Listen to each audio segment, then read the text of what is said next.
Assalamualaikum Siti Ramiza. Waalaikumsalam Mas Ayu dan juga Mak Amar.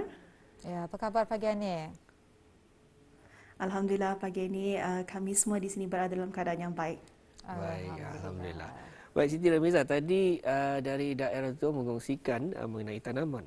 Ini mungkin juga bermakna di daerah Temburong juga mempunyai tanaman sendiri. Atau mungkin juga bahan semasa selepas ini Ya, yang seperti kemarin ya, cukup menarik. menarik sekali. Kemarin saya sempat melihat mengenai sejarah labu Aha. rubber estate. Ya. Jadi Ya, mungkin apakah betul. pengongsian untuk pagi ini kami terus serahkan ya bersama dengan Ramiza untuk mengongsikannya ya. Silakan. Baiklah, terima kasih Muhammad dan juga Mas Ayu. Bismillahirrahmanirrahim. Assalamualaikum warahmatullahi wabarakatuh. Terima kasih kerana setia bersama dengan Rampai Pagi lintas langsung dari daerah Temburong. Untuk pertemuan kita hari ini, hari Jumaat 20 Ogos 2021 bersama dengan 11 Muharram 1443 Hijrah. Baiklah, Uda. Keadaan cuaca di sekitar kawasan Pekan Bangar pada pagi ini berada dalam keadaan yang baik dan juga cerah.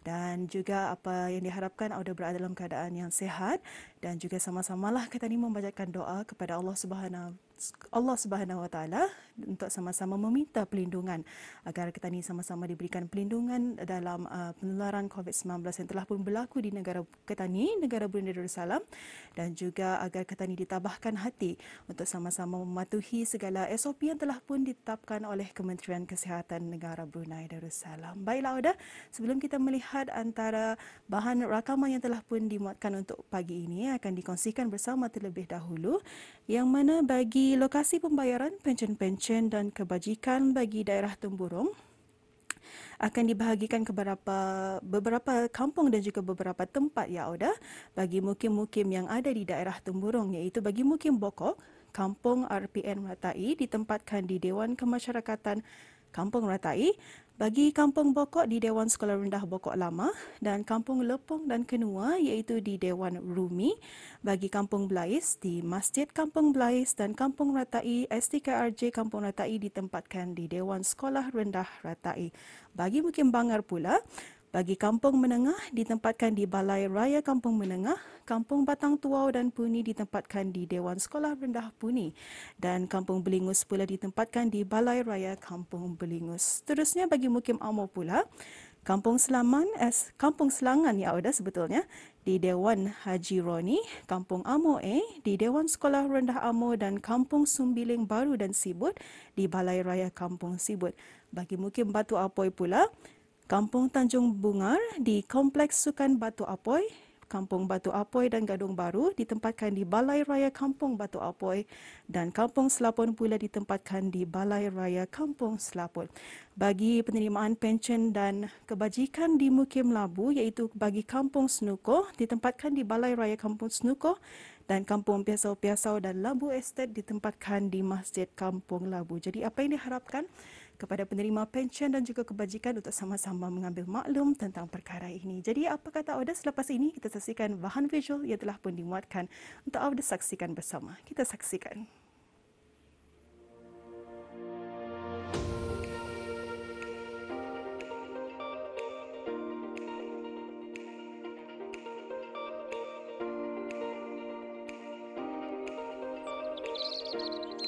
Menanam pokok atau tumbuh-tumbuhan kini sudah dikira sebagai hobi yang menarik. Ianya bukan hanya boleh mencantikkan halaman, tetapi juga dapat memberikan ketenangan kepada minda dan menyamankan persekitaran.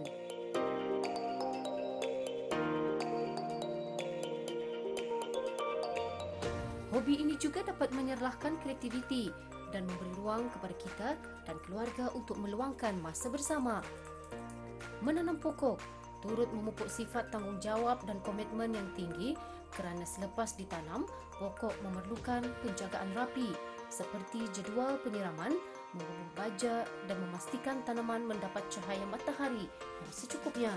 Kita dengarkan bersama Awang Muhammad Zulfadli bin Haji Mahbub yang begitu meminati dalam bidang tanaman ini.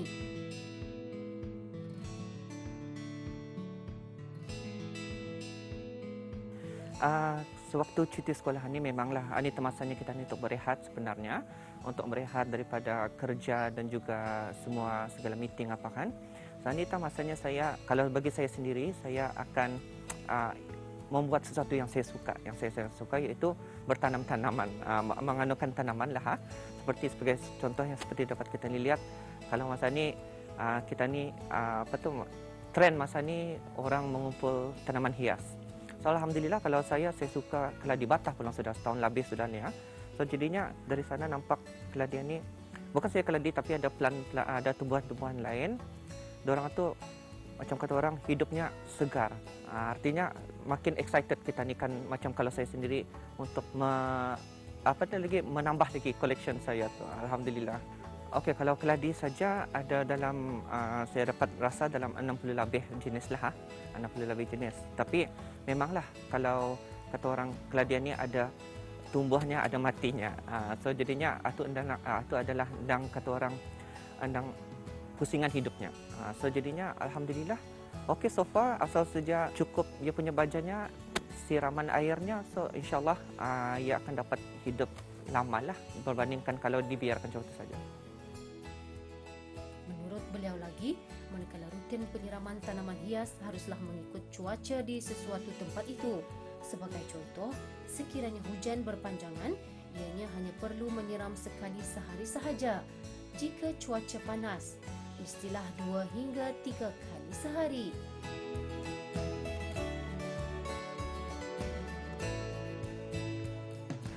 Saya ni memang minat, kata orang dipanggil nature lover lah. Saya memang suka macam ada masa ni saya ada burung merpati, saya ada kucing dan macam-macam lah juga. So itu adalah untuk ketenangan sebenarnya. So kan kita ni makin usia makin meningkat ni, so kita ni ketenangan untuk supaya mengurangkan daripada stres, depression. So mungkin ini adalah salah satu teknik apa kata orang ubat untuk menenangkan pikiran kita ni, untuk mengelak daripada seberang penyakit. Memang ada yang saya tanam iaitu seperti sireh. Sireh itu tempat yang saya membeli di Tamu. Waktu itu saya pergi di Tamu Tutong. Orang tua ni beritahunya ini untuk kanser dan juga damam. Kalau ada lagi satu tumbuhan yang ada gatahnya tu, kalau luka apa, sapukan saja gatahnya tu arah tangan cigo tu kalau luka tu, insyaallah baik tu. Macam tu. So jadinya sambil kita ni memelihara, sambil itu kita ni belajar sesuatu yang kata orang untuk bagi manfaat kita ni. Okey, buat masa ni kan sebelum ni ada orang selalu membeli datang kemari. Okey, sebenarnya saya bukan untuk kan dijual sebenarnya, untuk koleksi sendiri. Tetapi oleh kerana kata orang ada sambutan itu, saya pun jadi heran kan kenapa orang mungkin ramai minat ramai mempunyai minat yang sama. So jadinya buat masa ni since kita ni dilanda COVID-19 ni, kita ni kalau macam berjual beli itu secara online lah, seperti yang disarankan oleh Ministry of Health lah. So jadi secara online, dan kalau dorang kena tu saya akan pack satu thing dan antar ke bandar untuk dorang pick up saja. Bukannya tidak ada secara kontak lah, kira ampai saya di meja yang disediakan dan dorang mengambil. Pada masa ini, aktiviti menanam tumbuh-tumbuhan seumpama ini menjadi trends dan ianya dijadikan sebagai koleksi yang paling digemari. Selain ianya menyenangkan serta membuatnya banyak belajar hal yang baru.